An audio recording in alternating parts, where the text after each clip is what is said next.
Getting the right saddle height is the holy grail for cyclists. We know how important it is for comfort on the bike and for injury prevention, and also to get the most power and efficiency out of our legs. But is there a perfect saddle height? And if there is, how do we find it? I am on my way to meet a man who is exceedingly well qualified to answer. Phil Burt is a leading authority in bike fit, and he comes at it with a background as a physiotherapist. He worked with the British cycling team through their glory years and the early days of Team Sky as well. My own saddle height has been basically the same for the last 20 years, but can it be improved? And what differences will changing it make? And do I really need to remember it to the millimetre? 777, if you're wondering. Phil. Welcome, Simon. Thank you very much. How you doing? You all right? Yeah, good. Good to see you. Good stuff. All right. Should we go inside and welcome to show you what we're going to do? Yes, please. Right, yeah. Come on then. Okay. Can you describe the optimal saddle height for me? Saddle height for me is the first part we assess in any bike fit because it is the engine room, right? If you're not sitting high enough and in the right position, you can't produce power effectively, all right? So your two biggest muscles of your body are your quad and your glute, and you definitely want both of them contributing to your pedaling. With that, what we do is look at that. We don't want to put you too high, so your knee extension, you're losing the pedal at the bottom stroke, because that definitely won't help with power, and it'll probably cause you strain and overcompensation in other areas, and maybe even pain, discomfort. Sitting too low, actually quite dangerous for the knee, because you put a lot of more compressive forces through the knee, and it also robs you of power. If you're sitting low, a little bit low and far back, your hip is closed, yeah? So you sit quite close down here. You can't bring your hip extensors then, your glutes, into the game. That is the biggest, strongest muscle in your body. So we want that to contribute. So we quite often see here people come in that thing and they say, I get really, really tired quads. It's because they're only using their quads. Yeah, so that's why it's so important. It's not so important for some other things. For example, you don't really produce power beneath your knee in cycling. It's the glute and the quad that produce the power, and then the below the knee, the ankle, calf, foot, their job is to transfer the power to the pedal cycle. But they've got to be factored in as well. And I know, if I remember rightly, you pedal a little bit toe down. Some people pedal very heel down, yeah? It's often what we call our preferred movement pathway, but what we have to do is to really just factor that in and get the knee extension right, so that you can produce more power. And it's really strange. Once you take people there, it often has a demonstrative impact on their overall fit. They go, oh, this feels a lot easier, It's almost like you take the handbrake off and they can work now. They're producing power more effectively. But it can be hard to work out yourself. Okay, can you take me through a bike fit then, so that I can see what my perfect saddle height is, and then from that we can then give the viewers some tips on how they can find their optimal saddle height as well? Yes. To start with, Phil doesn't put me on my bike at all, but instead checks my basic flexibility to see if there are any biomechanical issues that will need to be factored in. So what we're going to do now is just quickly check your straight leg raise, okay? So for you, I don't think this is going to be a problem, but what we basically do, and you can do this yourself, is lift your leg up there, and what we generally say in cycling, if you've got more than 75 degrees, so that's 90, if you've got more than 75, you're going to be able to cycle. And that's because you'll be able to get your saddle height quite high, and your knee will be able to take it, So you don't actually need that much hamstring flexibility for cycling. But if you're struggling to get your saddle height even where you think it should be, then I would look at your hamstring flexibility, because it could be the limiting factor, yeah? But you're absolutely fine. I mean, looking again up there, it's absolutely fine. We're getting a bit of tension there, but not too bad, And I always look at hips, and at the same time, just external and internal rotation. Maybe hard for people to do at home, but of course your hip flexibility can impact on how you sit and therefore how your knee will work in sense. But once again, you're pretty good. Right then, so should we go for ballpark saddle height to start with? So what can we tell the viewers just to get them in there? Yep, so if we would take the leg on this side to the bottom of the pedal stroke, unclip, okay, and rest your heel on the pedal, which is a little bit difficult on the speed leg, and that should be, you should be able to get your heel to the pedal, and can you? I can, but my hips are now rotating off to one side. That's a good marker that in the bottom of the pedal stroke, if you can get your heel to the pedal, leg can be completely straight, but you're not overreaching, as you say, or really off to one side, The other way you can do it is if you have a friend who a goniometer, we could get you clipped in, go to the bottom of the pedal stroke and look at the knee angle at the bottom. Normally between 30 and 35 degrees up the obtuse angle, or the other angle, we can talk about that. There are easy ways. The Le Mans method's fantastic. You know, it'll really get you close, most people, to the ballpark. Yeah. Okay. So that is, remember, measuring your inseam. So taking a tape measure up to the bottom of your groin, just as you would a pair of trousers, and you times that by 0.883. Is it? I think, yeah. And when that gives you your ideal saddle height, that then you can measure and put on there. But as a general rule, I always talk about the 70% of people in the middle of the normal distribution curve. These sort of methods get you towards your goal. You know? Okay. Well, I'm really intrigued then, because this ballpark method, it doesn't agree with my preferred saddle height. And that's the thing, these are just static tests. So this will be really interesting to see, because I agree with you, you think this is a little bit low for you, don't you? Yeah. So what we should do now is go and discover that, why that is, you know. And that's where somebody might need a bit more of an objective second opinion, which is what a bike fit is really, you know. Yeah. What I would like to do now is get some objective data, you know, so we'll actually get some motion capture, some dynamic numbers where we can actually understand what's actually happening in your knee, all right? Okay, sounds good.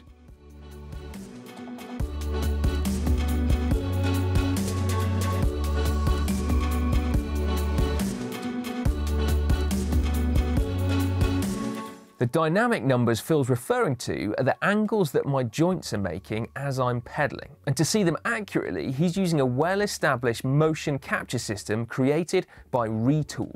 This allows us then to see if I'm getting towards a theoretical ideal saddle height. To begin with, I lower my saddle so that it lines up with the basic methods we've just discussed.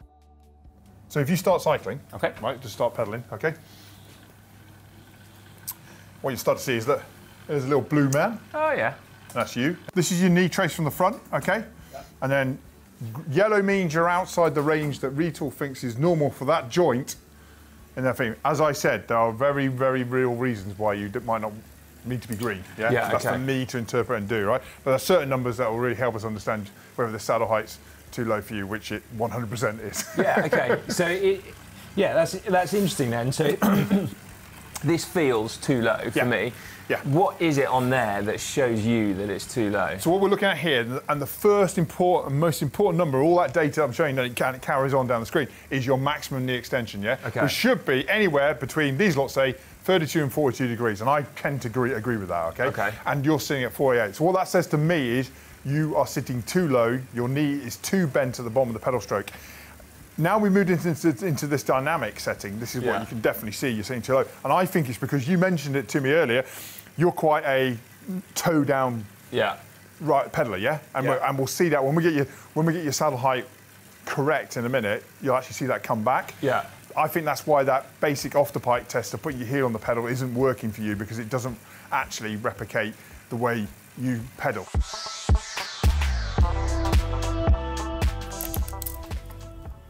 I'm going to go 20. All right, cool. So that feels like my normal saddle height. Possibly a little bit more extension in I can feel it in my hamstrings maybe, that's slightly more than normal. Yep. But.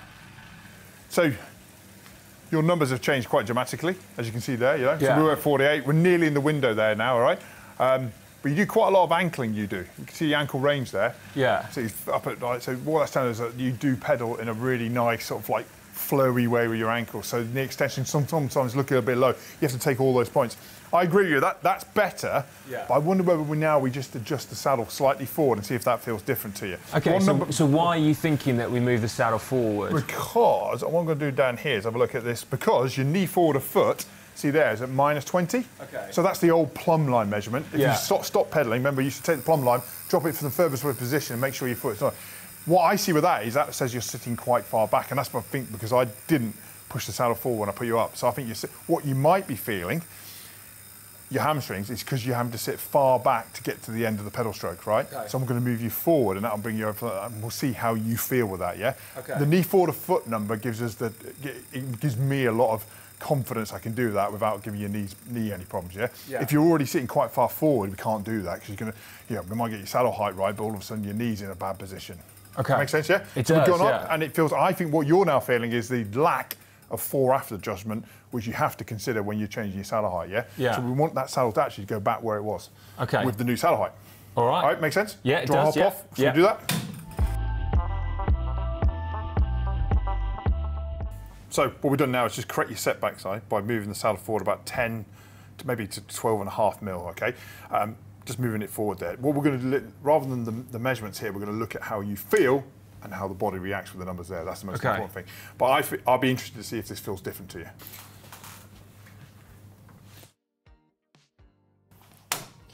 Okay. Go. We'll start again. Well, you're still on, actually. Off you go when you're ready.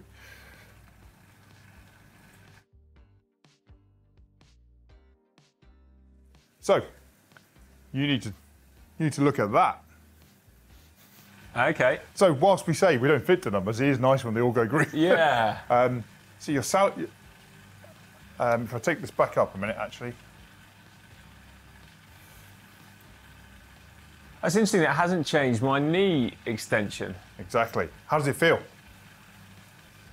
Well, it feels like I'm a bit far forward. I kind of want to sort of shuffle back. It feels like I'm not recruiting my glutes as much. Okay. And I'm conscious that I'm not really putting out any power. Yeah. But I feel like if I was to, like, if at the minute I'm riding a lot of cyclocross, and it feels like if I got to like a section of muddy grass, I'd want to sit further back and really like recruit my glutes a bit more. Yeah. Okay. So I do feel a little bit like quad heavy at the moment. Yep. Okay. And that's the nature of your riding, and that comes together with why you have that pedal stroke. I think you like to lean into the pedal stroke as well and really, really extend down with your thing. So this is why when we got this stuff on, it's easy. It's like a playground, and we can find where we want to be in the window. I'm happy with the window that you're still in it, but it's not optimal for you. So what we're going to do is make it feel better. What I'm going to do is, if it's right, just push that saddle back 50% of the way we came forward, and then see how you feel, what the numbers say, okay? Yeah, why do you think, because by moving the saddle forward, yes, we've effectively lowered my seat height. Exactly. But why has my knee extension not changed on there? Because I would have thought that would make me lower, right? Yeah, exactly, you should do. But what I think you, as an individual, absorb loads in the ankle. But I'm going to make you feel a bit happy. So in my experience, often with pros, you're going to love this, is they won't change the knee angle no matter what you do with the saddle height, because that is the most important number for power production. Yeah. And so often they'll do different things at the hip and back, or different things down at the foot and ankle.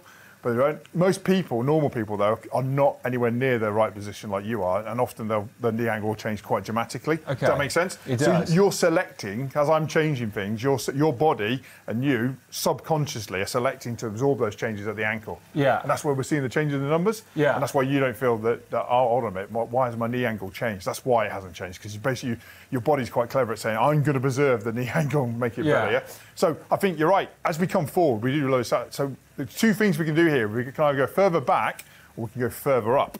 We should try going further up? I think we should do, because I think going further up with the effective seat angle moves you backwards. Yeah. But then we get that knee angle. And I think where you want to be, well, I come to the mud and want to drive. You've got to listen to what people want. And nearly always, in all this data, people tell you what the problem is. And I think, or tell you how they ride a bike. And let's do that, shall we? You're pushing me into uncharted territory now. I've never had a saddle height this high before. So, of course, you have to remember your crank length is always mentioned here on both cranks, just where the pedal spindle comes in, and size on 172.5 length cranks, which would pretty much come as standard with this size of bike. For some people, though, crank length can make a big difference to how comfortable their bike is, you know. So, but 172.5, I'll have a chat to Si about that and whether that's worth changing at all. Right then. So tell me how this feels. Okay. I feel like I'm quite extended now. I reckon if I was going to do a TT or something, I reckon I'd be pretty happy with this. Yeah. But I kind of, there's still a part of me that feels like I'm quite far forward, because I've got a long history of bike riding. Yes. So how much of this is me telling you that I'm not comfortable because I'm not in the position that I've ridden in for the last 20 years? And also what happens, because a lot of people watching won't have that history. Yeah. And so how do you find out from someone that's newer to the sport, how do you listen to that person? That's a really good, so you're the worst person in the world to bike fit, really. Like some of these people, they're always really good at riding bikes. And if I can make you 1% better in the terms of Tour de France's, that's important, yeah? But those are the margins you're dealing with in those cases, and often it's very close to the finished article. I would say you're it. You you've ridden a certain position for so long, it's so intuitive, you know what it is. You told me straight away, put it up 15 mil. Yeah. I've deliberately gone 20 to challenge you, and you've told me, yeah, I don't like that, yeah? I think with most of the people we see and most of the people watching out there, I've never been that optimised because they haven't had the luxury of pedalling as long as you have. Yeah. Yeah. So what they're still almost on their journey towards the best position. Yeah. And what we mainly try and do through this process, I think, is take away the barriers to them doing what they want to do, which is generally riding the bike and enjoying it. Yeah. And achieving their goals on the bike. Yeah. There's often barriers in the way though. Crank length being one of them. You know. Saddle choice being another. The wrong saddle height, what we're doing here today, being another one of those. Yeah. So yeah, you're a bit of a poor guinea pig, really, to show demonstratively the change. What you are demonstrating, though, is that you should listen to the person, and if it doesn't feel right, it probably isn't right. Yeah. Yeah. We're using the objective data to be a bit more scientific about that and go, okay, I understand why that is. Yeah. So and get you in the right place. I'm intrigued though if I left my position like this, because am I now, if you disregard my comments, yes, would you look at this, these numbers and my position now and be like, oh yeah, I think that's good. You are in, definitely now, you're in the window of what Retül says is normative, yeah? Yeah. But I'm not happy because you're not happy, if that makes sense. I will take that leap though. Say someone comes in here and they just started cycling and they're sitting in a negligent position where if I let them go, there's a very good chance they're going to end up injured or cause themselves harm. Yeah. At that point, I'll be really strong and say, no, I think we need to change this. I think you need to get used to it. Yeah. You know, build up your time on the bike, do some things off the bike.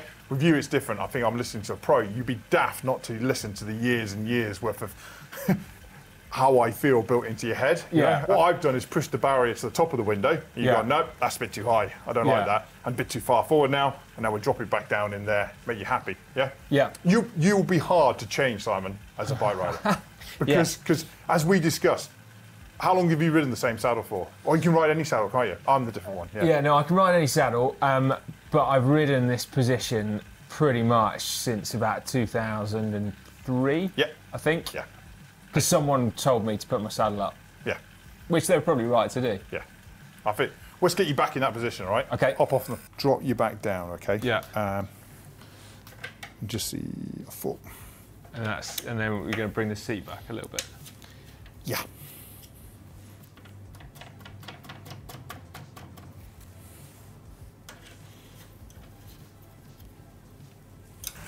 Yeah, that feels a bit low. So I shouldn't listen to you, should I? No, you shouldn't. Either that or you just ruined me. No, I probably would go up. Right. Up and up.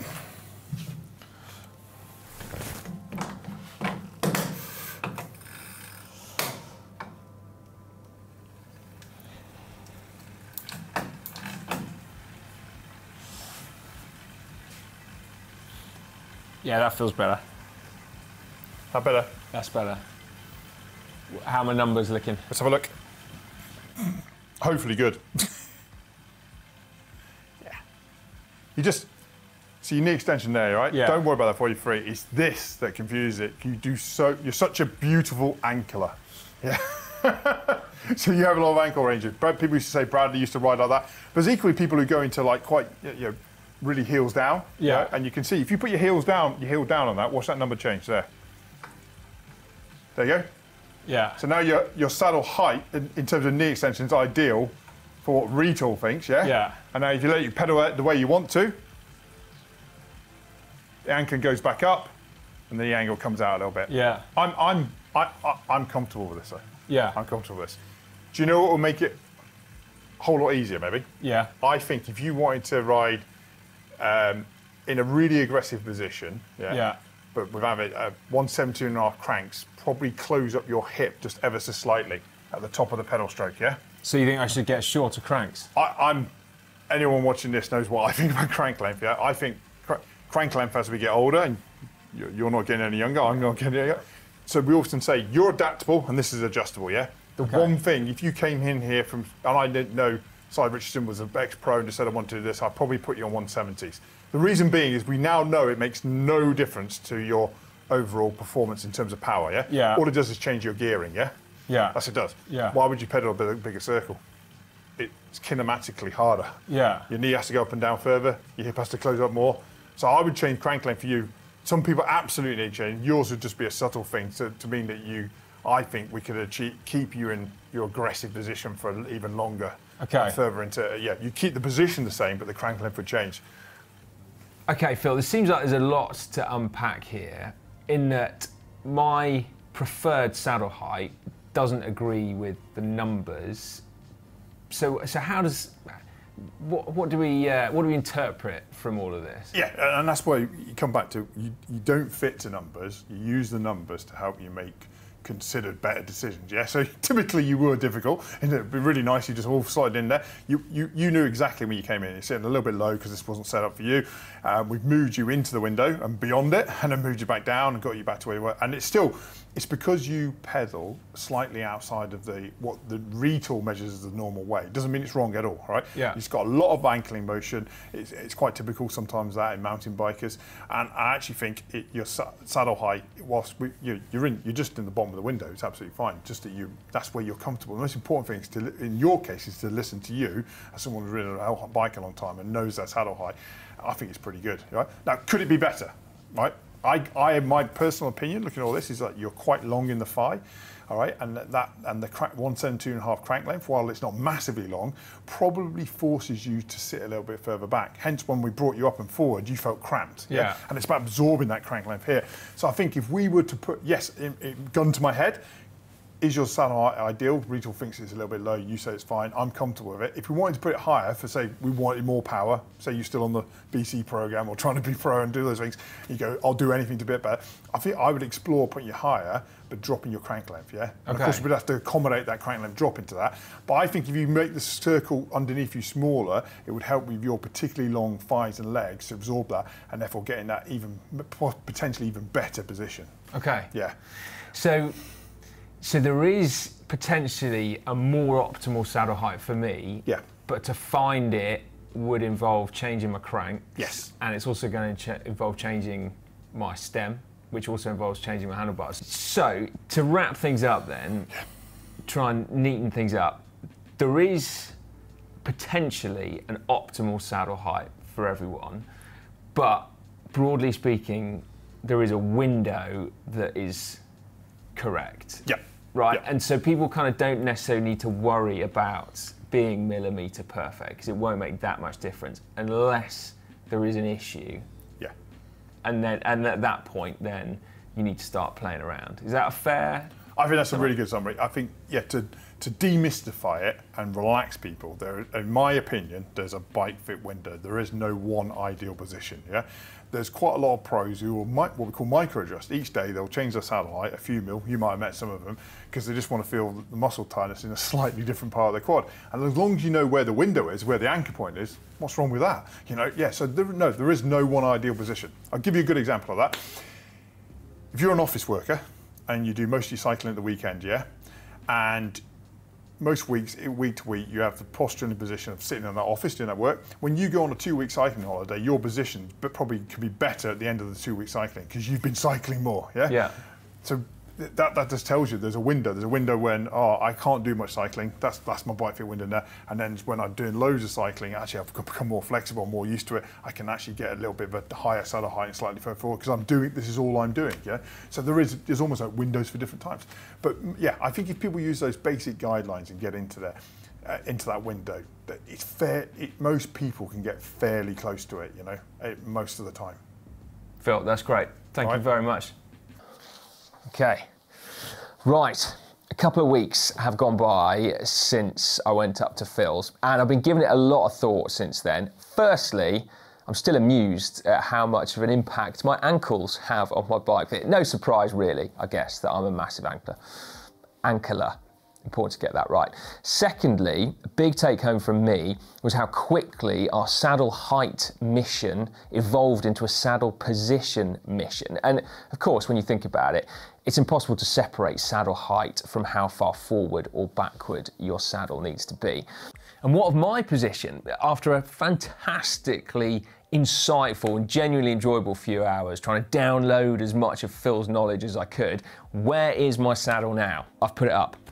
3 mil it's gone up, and it's gone further forward as well. So I have moved it as per Phil's recommendations. Is it perfect? No, probably not. But as Phil said, I'm in the window, I'm in that optimal window of bike fit. And yeah, if I was after a handful more watts and a more aero position, I would definitely follow his recommendations and try shorter cranks and a longer stem. But I'm not. And also, I feel like if I was to raise my saddle more and move it further forward, it would compromise the other types of riding that I do, like gravel riding and cyclocross and mountain biking.